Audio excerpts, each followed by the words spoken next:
Bom, pessoal, chegamos aqui no primeiro dia do pavilhão Cidades Resilientes, primeiro dia da COP, da Blue Zone, aqui em Belém, e ficamos, né, Sérgio, de trazer uma série de questões, entre elas um cruzamento das informações que coletamos na expedição e com o que vem sendo discutido aqui.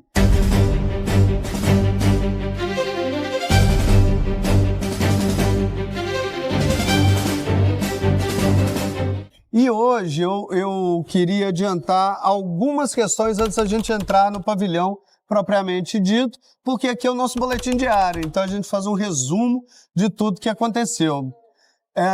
Tem um momento de bastidores que vamos deixar para a gente fazer em um capítulo específico.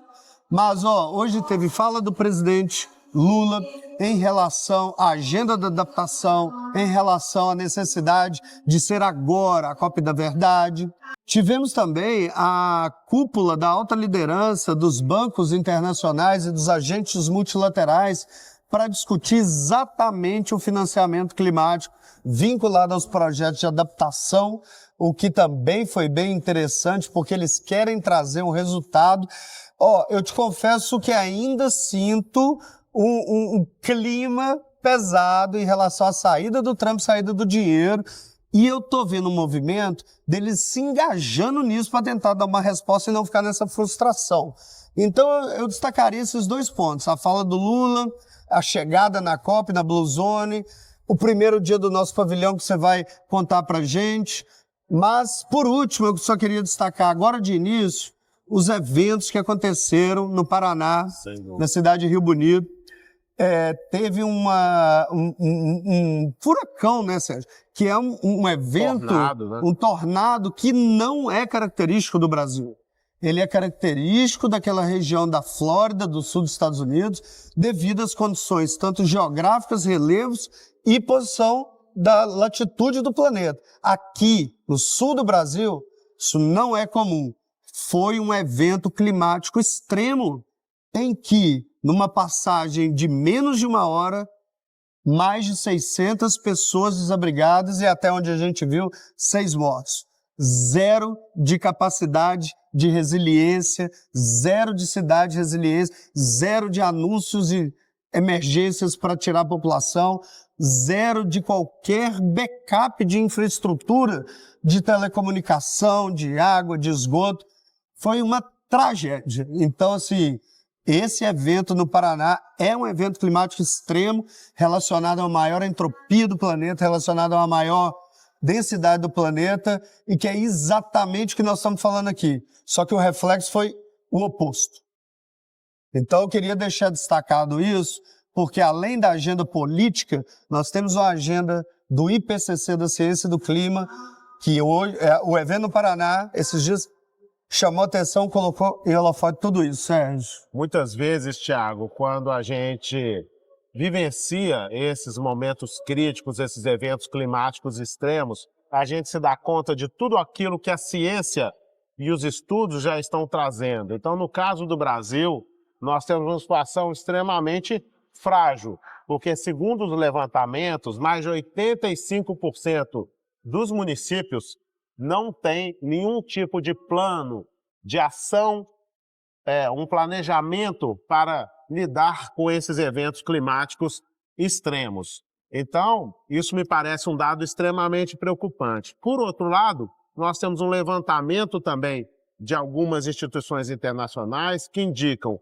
que cada dólar investido em prevenção e adaptação às mudanças climáticas pode reduzir a necessidade de investimentos em até 10 dólares. Exato. Ou seja, estamos falando que seja do ponto de vista social, econômico, ambiental ou cultural, a adaptação me parece não só uma ação emergencial, mas também estratégica para que a gente possa ter cidades, né, e comunidades se desenvolvendo. Caso contrário, nós teremos um custo de vidas, um custo financeiro, um custo ambiental enormemente elevado dentro da nossa fragilidade. Ou seja, trazendo para esse ramo da ciência, você fazendo uma analogia com uma frase que você tem falado muito, porque a cidade ela pode disparar gatilhos, né? A cidade pode ativar as suas capacidades de aumento de resiliência quando existe uma atmosfera e existe uma necessidade.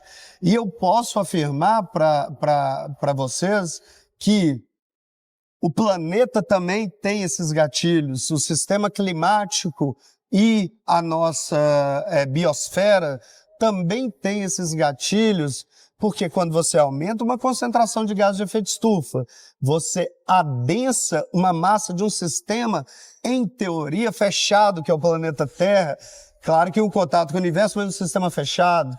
Você aumenta o grau de entropia, você aumenta a força que existe ali dentro, você vai sair com esses eventos mais extremos como um mecanismo de alívio, um mecanismo de diminuição dessa densidade que o planeta está ocorrendo. Então, me chamou muita atenção esse evento hoje, está de forma muito antecipada do que os cientistas previam o aumento da frequência dos eventos climáticos extremos e causou uma tragédia sem precedentes nessas cidades do Paraná, Sérgio. E nesse sentido, nada mais oportuno do que estar falando com vocês diretamente do pavilhão das cidades resilientes, que fica aqui na COP30, dentro da Zona Azul, a Blue Zone, que é justamente o setor onde estão as partes, os países, a diplomacia global, as lideranças, os tomadores de decisão, que vão realmente contribuir ou não, dependendo do desenrolar,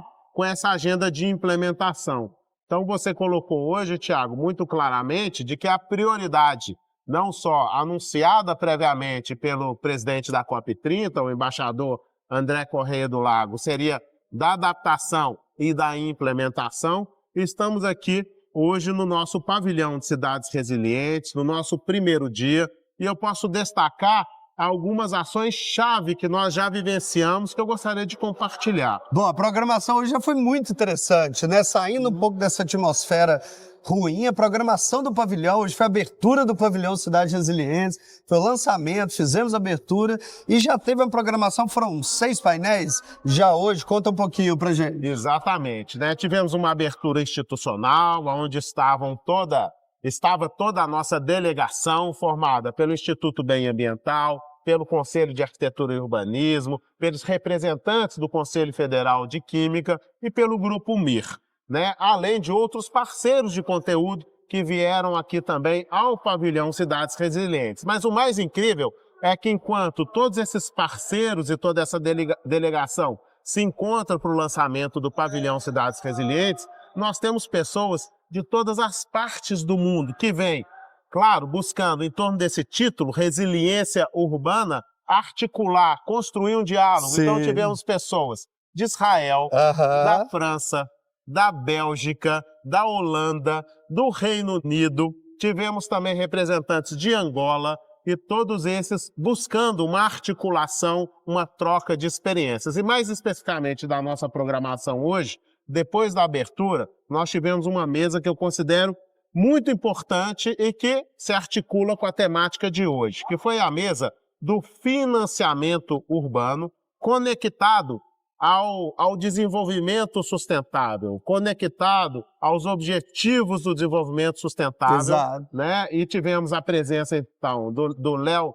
Garribot, da Agência Francesa de Desenvolvimento, da Agência Francesa, e que trouxe não só a visão de quem financia, ou seja, de um banco bilateral, né? Mas também, principalmente, de uma visão de longo prazo, de um relacionamento que envolve uma cooperação técnica, e ele trouxe na contribuição dele uma fala de que nós precisamos adotar também um novo cardápio de soluções. E aí entram a infraestrutura verde, as soluções baseadas na natureza, novas metodologias para o desenvolvimento dos trabalhos. E olha, essa foi a visão de quem não só financia, mas de quem também coopera tecnicamente, né? Então são projetos de 15, 20 anos, e que ele destacou, Tiago, eu tenho certeza que esse é um ponto também muito importante, a necessidade de uma espécie de investimento de arranque, capital semente, que eu queria que você comentasse como que ela dá atração a esses projetos né, de desenvolvimento urbano integrado e sustentável.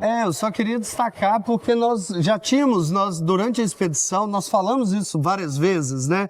Essa necessidade. E sem uma conversa prévia com ele já trouxe isso, que o banco, ele disponibiliza o que seria 5 anos gratuitos Sim, de uma parcelas, carência, uma carência, para que essa parte do capital, ele seja utilizado como capital semente de forma antecipada. E esse capital semente ajuda a ter uma colaboração, uma consultoria técnica junto aos gestores para arredondar o projeto, colocar o projeto dentro dos frameworks, ajuda a ter uma coparticipação e uma covalidação com a comunidade, os moradores, através dessas metodologias participativas, ajuda as próprias pessoas que estão envolvidas a ter uma pequena remuneração, uma pequena bolsa. Me lembrou dos jovens curvelanos pelo clima, né? Que eles tinham uma bolsa associada, e tudo isso arredonda o projeto para que ele possa ter tração e receber logo o financiamento. Ô Sérgio, isso veio dele. E aí, mais uma vez, aquela palavra que nós falamos tantas vezes, propósito. Parece que a própria agência, no caso, representando os financiadores, estão com o propósito de colocar o dinheiro na rua. Os grupos estão com o propósito de receber o dinheiro. As consultorias estão prontas para dar esse avanço. Então, está na hora. Exatamente. E aí nós tivemos no painel seguinte um caso prático. A gente gosta muito, né, de trabalhar com todas essas orientações, frameworks, mas é muito importante nesse nosso ambiente aqui, Tiago, também ter um espaço não só de colaboração, mas de troca de experiências, de casos, porque eles vão inspirar e também subsidiar outras transformações em outros lugares. Sim. Então tivemos aqui o Arthur Brito, da empresa belga, que é a TPF, e que nos trouxe o caso do Promorar de Recife. Então foi uma ação com soluções baseadas na natureza, com uma abordagem de infraestrutura verde. Ele destacou a necessidade de acordos multissetoriais e multiníveis para dar atração, mas ele trouxe um alerta também. Mesmo esse projeto tendo seu êxito, ele alertou que muitas vezes as consultorias, por mais qualificadas que elas sejam, elas são uma espécie de elo fraco em toda essa cadeia. E que as políticas precisam ser concebidas para poder justamente incorporar essas novas orientações. Essa, inclusive, foi uma colocação do Bernardo Ribeiro, né, o nosso coordenador executivo do IBAM, que trouxe essa provocação a partir de quem vivencia isso, seja do lado público ou do lado da sociedade civil, esse desafio de ter bons termos de referência, né, bons projetos que nascem na contratação. Os bons projetos precisam ser pensados já na modelagem da contratação para que eles tenham esses referenciais. Exato, né? E o Arthur Brito trouxe justamente essa visão, que quando há uma modelagem adequada, o projeto consegue fazer essas entregas. E ele tem adotado também esses procedimentos de cocriação, participação, envolvimento da comunidade, sociedade civil. Enfim, é um projeto muito importante que traz o olhar da periferia para a centralidade. E em relação a esses encontros, essas trocas, né, tivemos também uma entidade, uma instituição, a CID, né, que vai colaborar conosco até num side event, num evento paralelo. É interessante porque nós propusemos um evento paralelo aqui, eles pediram para ser colaboradores do evento. Esse evento paralelo, ele vai ser sobre a expedição, sobre as experiências, e essa instituição que é de Taiwan, ele vai trazer a tecnologia que está exatamente associada no aumento da resiliência ou na adaptação dos problemas, de alguns dos problemas que a gente identificou. Especialmente, a gente ficou mais focado no asfalto permeável, né? Então, parece que vai ter muita liga. E foi nessa troca, ele chegou aqui e vai ter o side event aí no dia 15. E no período da tarde, nós tivemos um momento que eu considero também uma dimensão fundamental para o enfrentamento e para a resiliência das nossas cidades. que foi arquitetura social e urbanismo participativo. Essa discussão foi liderada pelo Conselho de Arquitetura e Urbanismo do Brasil e os demais CAU-UF, que trouxeram a visão da assistência técnica para habitação de interesse social, mas uma visão ampliada, que passa por cooperações técnicas, tanto nacionais quanto internacionais, que passa por articular todo esse conhecimento, não só na área da arquitetura e urbanismo, mas linkando outras áreas de conhecimento, ou seja, uma ação também multissetorial e multinível, e que leva, por meio dos 240 mil arquitetos ativos que tem no Brasil, essa capacidade de capilarizar essa assistência técnica e essa nova abordagem. Nesse momento, a coordenadora da Comissão de Política Urbana e Ambiental do CAU-BR, a Carla Tames, trouxe uma pesquisa, um levantamento que nos assusta, né? Que cerca de 41% de todos os domicílios brasileiros estão numa condição de inadequação, seja a inadequação da própria edificação edilícia, do entorno, ou mesmo da questão fundiária, o que coloca esse tema do morar na centralidade de qualquer proposta de resiliência das nossas cidades, né? E acho que isso também traz um nível de detalhamento para a nossa discussão, que não fique só naqueles jargões técnicos, né? Naqueles jargões, digamos assim, científicos, e a gente possa traduzir isso também por meio de casos práticos, de orientações objetivas e de quem coloca ali, né, o pé na estrada, como a gente colocou, quem conversa, escuta as vozes das comunidades, dos territórios, e isso dialoga muito com essa expedição que nós trouxemos até aqui em Belém. O programa chama ATIS. ATIS, Assistência Técnica para Habitação de Interesse Social. Achei de uma iniciativa nobre, porque é disponibilizar os profissionais para darem assistência técnica subsidiada pelo CAU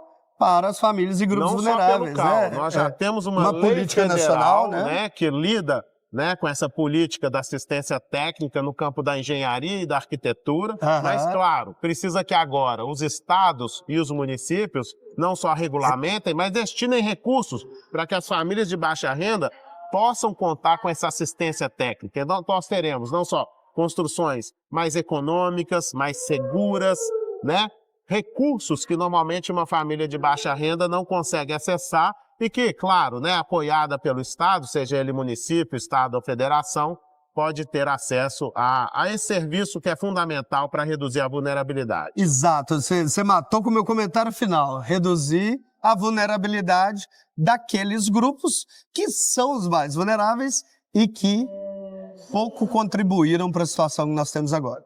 Responsabilidades comuns, porém diferenciadas. Exatamente. E com isso a gente consegue dar, né, um certo contorno a tudo que está sendo discutido dentro do pavilhão Cidades Resilientes, diretamente conectado com o que está sendo discutido fora do pavilhão de Cidades Resilientes. E aí nós temos aqui também um mapa do tesouro, porque estar aqui dentro da COP30 também é uma possibilidade de você poder encontrar sem nenhuma dificuldade as grandes lideranças, os tomadores de decisão, as lideranças, sejam da sociedade civil, do poder público, ou até mesmo os financiadores, que conseguem ter um certo nível de abertura e de conexão, que podem fazer com que a COP30 não seja só um evento, mas principalmente uma jornada de continuidade, de desenvolvimento e, claro, de implementação, como é o objetivo central. É isso aí, é só uma escala, na verdade, para essa jornada.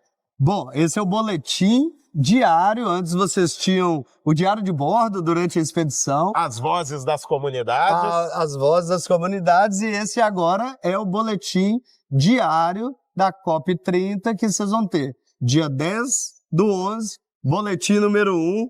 Vamos com a gente que a gente logo traz o dia 2. Vambora!